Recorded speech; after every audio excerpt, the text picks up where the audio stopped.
Welcome to PRAJNA SPARKS special series 59 Days of Healing, where we explore one maxim from the Tibetan Lojong text, 7 points for healing dualistic mind, each day to integrate the practice into our lives.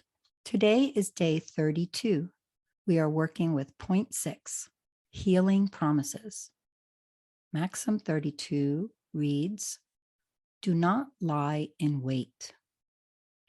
This maxim is talking about those situations where we have a grudge, we envy somebody or just dislike them, and we're nursing this resentment, waiting for the opportunity to ambush, possibly for years, to do something to be hurtful or to get back at the person or in some way get our digs in. Obviously, this is not at all in the spirit of Lojong, of healing dualistic mind. It's not in the spirit of any kind of healing. This kind of resentment is extremely painful and harmful to mind, whether we're talking about it in a dualistic context, in a Buddhist context, in any context. What this maxim is asking us to do is to look at situations where we might catch ourselves lying in wait, ready to ambush somebody. The Tibetan for this is great. It's not linger in narrow, shadowy passages. Basically, don't hang out in dark alleys waiting to jump out and mug somebody. We probably all know somebody who's got this kind of personality trait. It's painful even to see in someone else. What this maxim is saying is that scheming for the opportunity to harm somebody is already harmful to ourselves.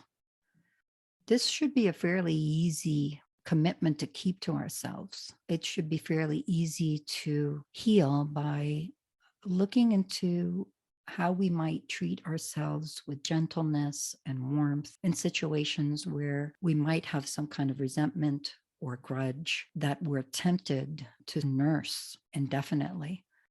Pent-up aggression that festers is something that we can all recognize intellectually is harmful, but we might not notice emotionally. We've slipped into it. This maxim is helping us to turn the light on any of these areas that might be hiding in the shadows, lying in wait to make us suffer. Oh, this is a good one. I mean, they're all really good, but this one's really resonating. I think that I might not always be aware if I'm motivated to sort of attack. It's not necessarily that I'm scheming, that I'm aware of my resentment, but here's where I see it happen. And you can tell me if this sort of fits into the same thing. If I'm dealing with someone who has very little self-awareness, it just feels like it's hard to help them to see the impact that they're having on me. But then they open up a little bit and they expose themselves, show some vulnerability. Then it feels like, oh, here's a moment when maybe they could also be aware of this other thing. That seems like they've opened up the door to me sharing all kinds of things that I've not been sharing because I didn't think that there was a good way to do that. I will just share that, about myself, that I see that happening, not because I am scheming and wanting to hurt someone, but because I am having trouble sitting with the challenges that I'm experiencing with somebody. And so when they open themselves up a little bit and they're a little bit vulnerable, then it seems like a moment to just pile it on. And clearly that's not the best approach. Is this maxim addressing that kind of dynamic? An important thing to understand about these maxims is they're not defining an intention as a starting point.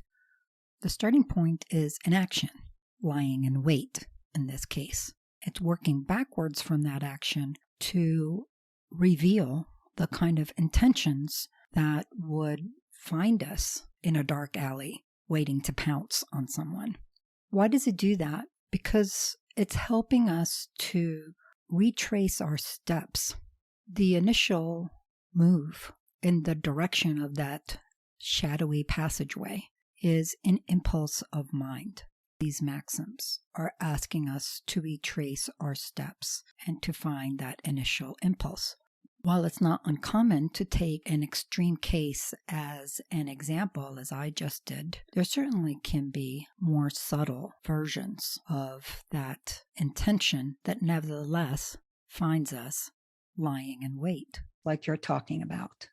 There's been something that's been eating you for days or weeks or months or years. And the first chance you get your foot in that door. And by golly, you're going to get that off your chest. If there's something that's been hurting you, this is not to say that you can't express it in the example you gave. It's just saying that if somebody's just starting to open up and be vulnerable, perhaps piling on right then and there is not the best approach.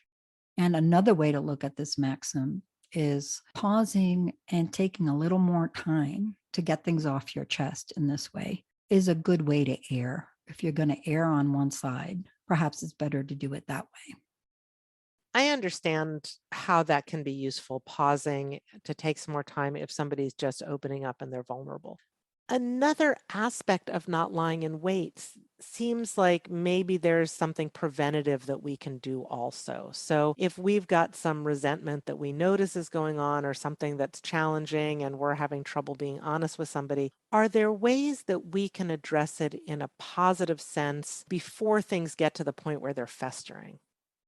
Definitely. And we've talked in previous episodes about self-inquiry, and this is another of the areas where self-inquiry is very helpful. The formal practices of meditative inquiry, which we looked at in point 2, are very versatile. We can also use those to unearth assumptions undergirding our emotional reactions. So you were just talking about, if we feel that there's a resentment building and we want to sort of head that off at the pass, using that same kind of technique that we used in the formal practices in point 2, looking at our emotional responses, turning them this way and that, saying, is this helpful for me? Is this actually what I want for myself? And so forth, can help to bring out some unseen assumptions or patterning that may be driving this. Another big thing that we've talked about in a previous episode before this series is forgiveness, which can sound very trite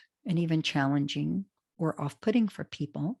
I would invite those who are curious about it to look at that episode, or rather listen to that episode, because the approach to forgiveness is slightly different. What I describe as being magnanimous, generous, kind, and open to ourselves by not carrying around this baggage and forgiving the past, others, and ourselves for not lining up with all of the wishes we might have had.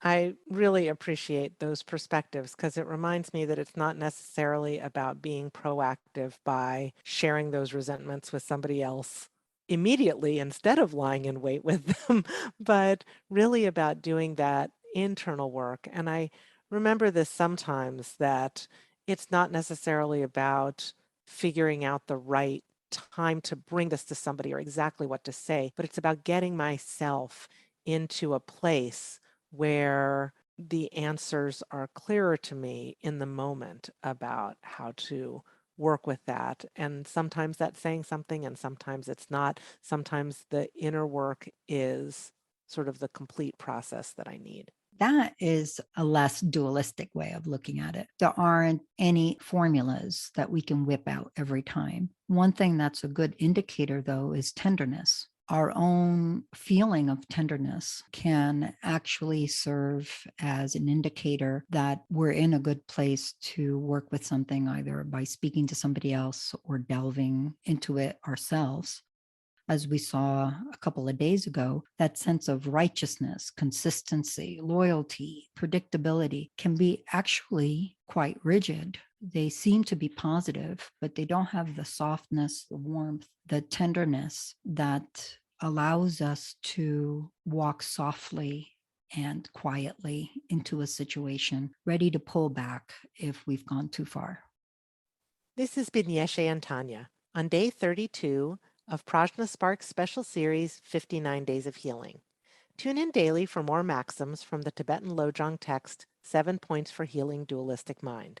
Check the episode notes for more resources, follow us on Twitter, Instagram, and Facebook at PRAJNA SPARKS, and email us at sparks@prajnafire.com with any questions. May all beings benefit.